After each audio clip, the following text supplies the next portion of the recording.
అంటే ఈ సాధనా మార్గంలో ఉన్న వాళ్ళకి అన్ని రకాల రక్షణ భగవంతుడే ఇస్తాడు, కరెక్ట్, వాళ్ళు ఏం చూసుకోకర్లేదు ఇందాక మనం చెప్పుకున్నట్టే అని అంటారు కదా, మరి ఇలాంటివన్నీ కూడా.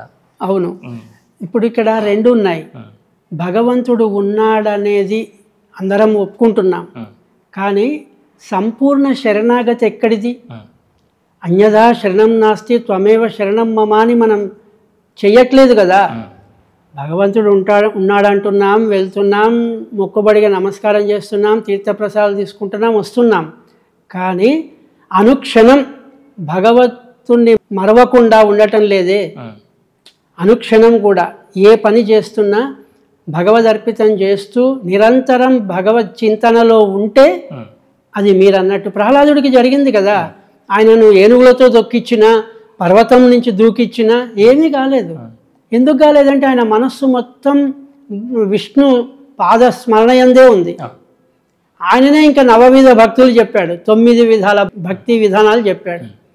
ఇంకొకటి మీరు అనకండి, దైవానుగ్రహం ఉంది కాబట్టే మనం కలిసాం, ఇవాళ మీరు రాగలిగారు, ఇది రికార్డింగ్ చేశాం. దీనికి కూడా ఎన్నో ఆటంకాలు అయినాయి. కరెంటు పోయింది, తర్వాత ఎవరో వచ్చి డిస్టర్బ్ చేశారు. శ్రేయాంసి బహువిజ్ఞానని మళ్ళీ ఉంది, మంచి పనులకు ఆటంకాలు ఎక్కువ వస్తాయని కూడా ఉంది. ఒకవైపు మనం సంపూర్ణ శరణాగతి కోరి అమ్మవారినే మనం నమ్ముకున్నాం కాబట్టి ఎలాంటి ఆటంకాలు లేకుండా మనం చెప్పవలసింది చాలా ప్రశాంతంగా అందరికీ అర్థమయ్యే విధంగా వినవస్తే చాలు. చదువు కూడా అవసరం లేదు కదా. మెసేజ్లు అంటేనేమో చదువుకోవాలి. ఇది యూట్యూబ్ ఛానల్లో వింటే చాలు, వాళ్ళు వినడం కావాలి, చూడవలసిన పని కూడా లేదు. చూడడం అంటేనేమో ఏవో సీనరీస్, సినిమా లాంటిది అయితేనేమో చూడాలి దృశ్యం. ఇది కేవలము మీ ద్వారా శ్రీ సన్నిధి ఛానల్ ద్వారా ఇది యోగం ఉన్నవారికి, అదృష్టం ఉన్నవారికి, మీరు ఇందాక అన్నట్టే ఎవరికి భగవంతుడి మీద విశ్వాసం ఉండే అనుగ్రహం ఉంటుందో వాళ్ళు మాత్రమే వినగలుగుతారు. విన్న వాళ్ళలో కొందరు మాత్రమే అనుభవించగలుగుతారు, అంటే సాధన చేయగలుగుతారు. సాధన చేసిన వాళ్ళలో కొందరు మాత్రమే అనుభవించగలుగుతారు అని మనకు గీతలోనే లక్షల్లో మొదలైంది, చివరికి ఒకటి దగ్గరికి చేరుకుంటుంది. అంటే నేను ఉన్నాను అనే స్థితి నుంచి నేను ఎవరు అనే దగ్గరికి వస్తుంది. అయితే మనం కొంచెం ఆత్మజ్ఞానం గురించి ఇంకా కొంచెం వివరించాల్సి ఉంది. అది మనం అర్థమయ్యే విధంగా కొంచెం సులభతరం చేసి, ఇప్పుడు వేదాంతం అనగానే అందరూ పక్కన పెడతారు, అరే ఈ వయసులో వేదాంతం ఎందుకురా, నువ్వు అది ముసలోళ్ళు చదవవలసింది భగవద్గీత కానీ భాగవతం కానీ ఈ వయసులో మనకు ఎందుకంటారు. కానీ ఆత్మజ్ఞానము ప్రతి బాలుని దగ్గర నుండి అభ్యాసం చేయవలసిందే, అంటే తెలుసుకోవలసిందే. ఆత్మజ్ఞానం తెలిసిన వాడు గొప్పవాడు అవుతాడు. అంటే అతడి ఎందులోనైనా ప్రహ్లాదుడు, ధ్రువుడు మొదలైన వాళ్ళందరూ కూడా ఆత్మజ్ఞానంతో వాళ్ళు ఉన్నత స్థితికి చేరుకున్నారు. ఈవెన్ వివేకానందుడు కూడా ఆత్మజ్ఞానంతో ఆయన ఉన్నత స్థితికి చేరుకున్నాడు. కనుక బాల్యంలో ఉన్నప్పుడే ఆత్మజ్ఞానం కావాలి. ఆత్మజ్ఞానం కంటే మించిన జ్ఞానం లేదు. అసలు జ్ఞానం అంటేనే ఆత్మజ్ఞానం. అసలు మిగతావన్నీ కూడా విజ్ఞానాలు, శాస్త్రజ్ఞానాలు, లోకజ్ఞానాలు అంటారు. ఆత్మజ్ఞానాన్ని సంపూర్ణంగా మనకు అందించేది ఉపనిషత్తులండి లేదా భగవద్గీత, దాని సారమే అది. ఇప్పుడు ప్రస్థానత్రయ గ్రంథాలు ఉన్నాయి, అందులో ఉపనిషత్తులు మొట్టమొదటిది. ఉపనిషత్తులు 108 ఉన్నాయి. దాంట్లో 10 దశోపనిషత్తులని ప్రధానంగా తీసుకున్నారు. రెండవది బ్రహ్మసూత్రాలు. బ్రహ్మసూత్రాలకు కూడా భాష్యం ఉంది. ఇవన్నీ సంస్కృత పదాలు, సంస్కృతమే ఎక్కువ ఉంటుంది. దానికి వ్యాఖ్యానాలు తెలుగులో ఇప్పుడు తాత్పర్యాలు కూడా వచ్చాయి. దాని సారాంశమే భగవద్గీత. ఈ మూడింటిని కలిపి ప్రస్థానత్రయం అంటారు. ఈ ప్రస్థానత్రయానికి మన పీఠాధిపతులు అందరూ కూడా శంకరాచార్యులు, మధ్వాచార్యులు, రామానుజాచార్యులు భాష్యాలు రాశారు. ఇప్పుడు ఇంకా ఏమిటంటే మనం అంత దూరం వెళ్ళక్కర్లే. ఇప్పుడు మనం తేలికైన మాటల్లో మనం ఇప్పుడు మన ఛానల్ ద్వారా ఈ ధారణా మార్గంలో పిండిత సారం అంటారు, మొత్తం సర్వ వేదాంత సిద్ధాంత సార సంగ్రహాన్ని మనం తెలుసుకోబోతున్నాం. ఇప్పుడు మీరు ఏ స్థితిలో ఉండి చెప్పారో ఒక విషయము విన్నవాళ్ళు కానీ లేదంటే దాన్ని తర్జుమా చేసేవాళ్ళు కానీ ఆ స్థితిలో ఉన్నప్పుడే దాని యొక్క అర్థాన్ని పూర్తిగా చేరుకోగలుగుతారు. వాస్తవం. మరి ఈ భాష్యాలు కానీ కొన్ని ఈ మధ్యకాలంలో అయితే చెప్తున్న వాళ్ళు కానీ దాని యొక్క అర్థాలు కానీ భగవద్గీతలో శ్లోకాలు చదివి దాని యొక్క అర్థాలు వివరించేవాళ్ళు కానీ పరమాత్ముడు అయినటువంటి శ్రీకృష్ణుడు దేని గురించి చెప్పాడు, ఏ విషయం గురించి చెప్పాడు అని సరైన అర్థాన్ని మనకు అందిస్తున్నారంటారు. ఒక్కటి ఇక్కడ ఇప్పుడు మీరు మీ స్థాయిలో మీరు ఛానల్ పోషిస్తున్నారు, ఎంతసేపటికి మీ ఛానల్ చుట్టే తిరుగుతారు. అంటే ఎవరిది వాళ్ళ గొప్పగా ఉంటుంది. మా ఛానల్ గొప్పది, మా ఛానలే మంచిది అని చెప్పుకుంటారు. అట్లాగే పురాణాలు అంతెందుకు పీఠాధిపతుల దాకా వద్దు, పురాణాలు ఉన్నాయి. 18 పురాణాలు వ్యాసుడు రాశాడు. గరుడ పురాణం ఉంది, విష్ణు పురాణం ఉంది, అష్టాదశ పురాణాలు ఉన్నాయి. అందులో నువ్వు ఏ పురాణం తీస్తే దేవి భాగవతం, దేవి పురాణం ఉంది. ఏ పురాణంలో ఆ పురాణానికి సంబంధించిన దాన్నే హైలైట్ చేసుకుంటూ వస్తారు. ఇది కూడా కాదు, సినిమా ఉంది. ఏ సినిమాలో ఎవరు హీరోగా ఉంటే మనకు ముందే తెలిసిపోతుంది. హీరో అంటే చివరికి గెలిచేవాడు హీరోనే. హీరో ఓడిపోయిన సినిమా ఏమైనా ఉందా? నిలబడవలేండి అంటున్నా. అంటే అర్థం ఏమిటి? కథానాయకుడిని విడిచిపెట్టి కథ ఉండదు. ఎంతసేపటికి ఆ కథానాయకుని చుట్టే తిరుగుతుంటుంది. చివరికి కూడా కథానాయకుడే మిగులుతాడు కదా, కథానాయకుడే కథను కాపాడుతాడు. అదే మాదిరిగా ఎవరి ఆయా సమయాల్లో అది అవసరమైనప్పుడు వాళ్ళు దాన్ని ఉన్నతంగా చేసి చెప్పారు. అంతే తప్ప వాస్తవమైన అర్థాన్ని ఎవ్వరు కూడా విడదీయలేదు. అంటే వాస్తవమైన అర్థంగానే ఉంది. నిజమైన అర్థం నిజంగానే ఉంది, దాన్నేం మార్చలేదు. కానీ వాళ్ళు చెప్పుకునేటప్పుడు మాత్రం ఆ సమయంలో అది అవసరం కాబట్టి. ఇప్పుడు మనకు ఎన్నో ఛానళ్ళు ఉన్నాయి, మనమే ఎందుకు దీన్ని ప్రత్యేకించి పట్టుకొని ప్రజలకు అందిస్తున్నామంటే మనకు దైవదత్తంగా మనం ఇది తీసుకున్నాం కాబట్టి ఇది అందేయాల్సిన బాధ్యత మన మీద ఉంది. అంతే తప్ప వాళ్ళు తక్కువ చేశారని కానీ వీళ్ళు ఎక్కువ చేశారనడానికి వీల్లేదు. అందరూ సమాజం కోసమే, లోక కళ్యాణం కోసమే వీటిని అందించారు. ఇప్పుడు మనం ఎప్పుడైతే ఈ తురియ ధ్యానంలోకి వచ్చామో అండి, అక్కడ నేను ఉన్నాను అని ఒక స్థితికి ఏదైతే వచ్చిందండి, ఆ నేను ఉన్నాననే స్థితిలో ఆ ఏదైతే అనుకుంటున్నాడో అక్కడి నుండి వీరికి ఏమైనా సందేశాలు అందుతుంటాయా? ఇది అంటే కొంతవరకు, అంటే ఇది సాధన పెరుగుతున్న కొద్దీ, తురియ ధ్యానంలో మనం అనుభూతి కలుగుతున్న కొద్దీ చాలా అద్భుతాలు జరుగుతాయి వాస్తవానికి.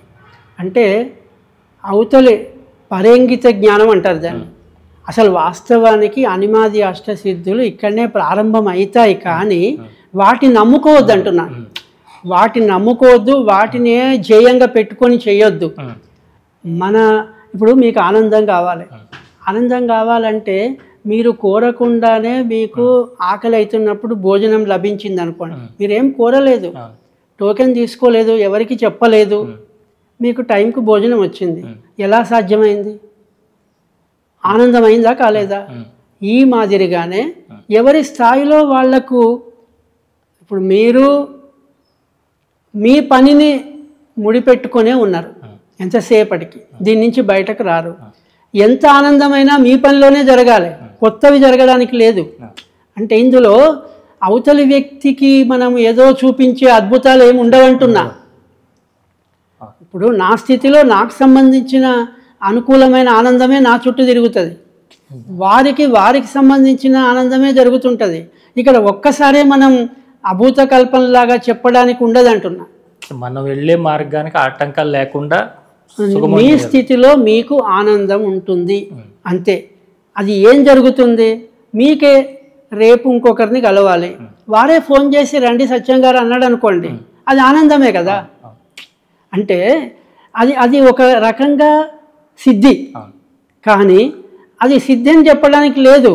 ఇప్పుడు మీకు మీ సాధనలో మీకు ఫలితం, అది నా సాధనలో నాకు ఒక ఫలితం వస్తుంది.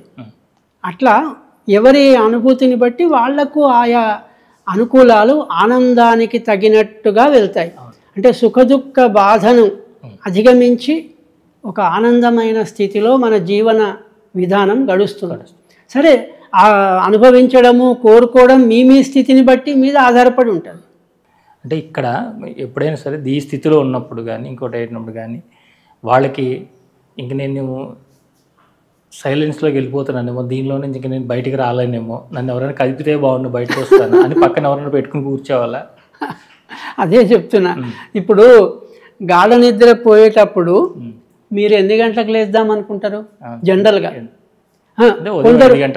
కొందరు ఇప్పుడు చాలా మంది అంటారు ఏమంటే, నేను 4 గంటలకు లేద్దామని పడుకున్నాను అనుకోండి, కరెక్ట్గా నాకు 4 గంటలకు మేలుకు వస్తుంది అంటారు. ఇప్పుడు అలారం లేదు, ఎవ్వరు లేపలేదు, తనంతలు తానే 4 గంటలకు లేచాడు.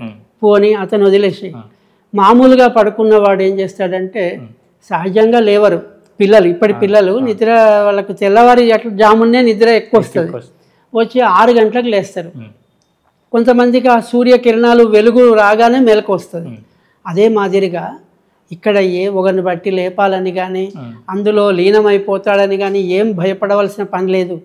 ఆటోమేటిక్గా మీ సమయం అయిపోగానే మిమ్మల్ని లేపడానికి రెడీ ఉంటారు. ఎవరు? మన లోపల ఉన్న వారే మన చాలు నాయన, ఇక నువ్వు లేవు, వెళ్ళు అంటే. ఇక్కడ ఆనంద జీవనం లక్ష్యం కదా మనది. లోపల మీ ఇంటి వాళ్ళు వెయిట్ చేస్తుంటారు పల్లెంలో భోజనం రెడీ పెట్టుకొని, ఈయనది ఎప్పుడు అయిపోతుంది ఇంకా వస్తులేడని. ఆ బాధ ఏం చేస్తుందంటే మిమ్మల్ని లేపేస్తుంది. మీరు ఎందుకు మంత్రదీక్షలు ఎవరు గురుగారు మీరు? అంటే ఇప్పుడు దీక్ష ఇవ్వడం అంటే అర్థం ఏమిటి అంటే, ఇప్పుడు ఏదో ఇప్పుడు మన బీజాక్షరాలు ఎలాగ చెప్పాము, అవును, దీనికోసం ఎలాగన్నా తన్మాత్రల గురించి కూడా బీజాక్షరాలు చేసుకోమంటారు. దీక్ష ఇవ్వడం అంటే అర్థం ఏమిటి? మీ బాధ్యతను నేను తీసుకోవడం అని అర్థం, అంతే కదా. ఇప్పుడు ఒకరిని శిష్యుడిగా చేసుకున్నామంటే ఆ శిష్యుడి యొక్క పాపపుణ్యాలను మనం అనుభవించాలన్నమాట.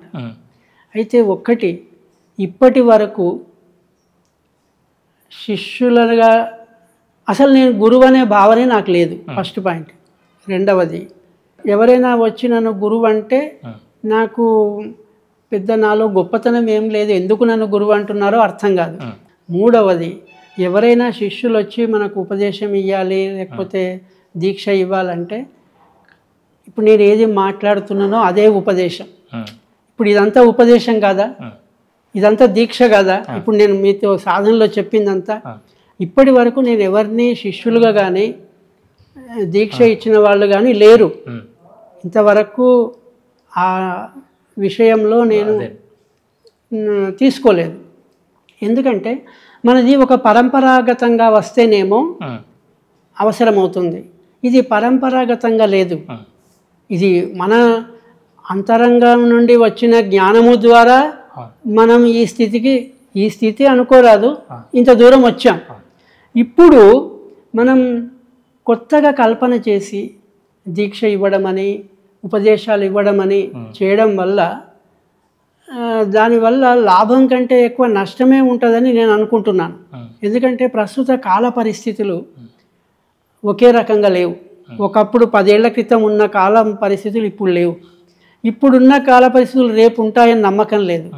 కనుక ఒకరితో ఆత్మీయతను పంచుకోవడంలో ఉన్నంత ఆనందం నేను ఎలా భావిస్తానంటే, ఉపదేశము దీక్ష అంటే తల్లి చిన్న పిల్లవాడు, పసిపిల్లవాడికి తల్లికి ఏ విధమైన కండిషన్ ఉంటుంది? ఈ పిల్లవాడు ఉపదేశం అడుగుతాడా, దీక్ష అడుగుతాడా? ఏడుస్తుంటే పాలిస్తుంది కదా, వాడు ఆడుకుంటే సంతోషిస్తుంది. అగో దానికంటే ఉత్తమమైంది లేదనిపిస్తుంది.